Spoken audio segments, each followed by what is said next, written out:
नमस्कार दोस्तों, कैसे हैं आप लोग? आशा करता हूँ कि अच्छे ही होंगे। आइए दोस्तों, आज हम लोग मैथिली शरण गुप्त द्वारा विरचित साकेत महाकाव्य के अंतर्गत कैकेयी का अनुताप पढ़ेंगे। तो आइए दोस्तों, इसका अध्ययन करते हैं।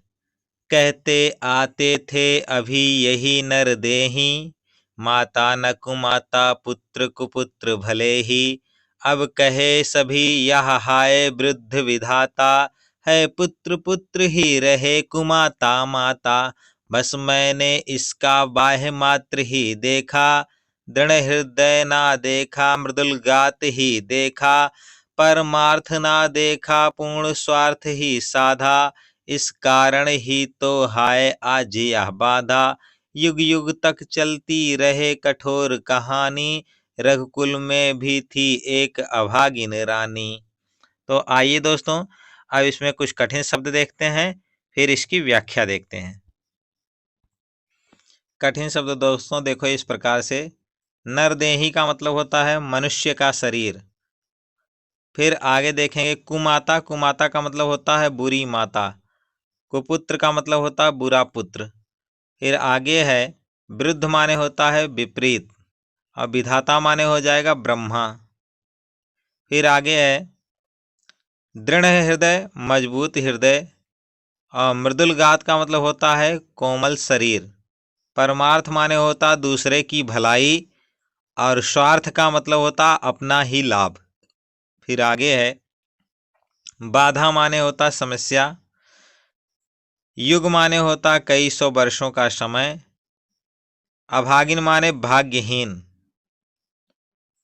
तो आइए दोस्तों, अब इसकी हम लोग देखेंगे व्याख्या।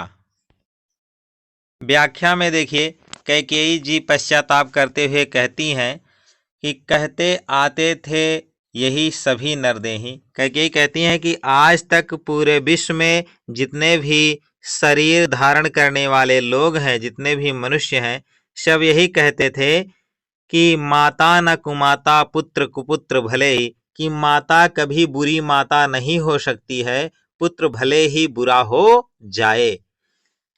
अब कहे सभी यह हाय वृद्ध विधाता, है पुत्र पुत्र ही रहे कुमाता माता। लेकिन दुख व्यक्त करते हुए कैकेयी आगे कहती हैं कि जब मुझसे परमात्मा विपरीत हो गया, अर्थात ब्रह्मा मुझसे रूठ गए, तो क्या हुआ?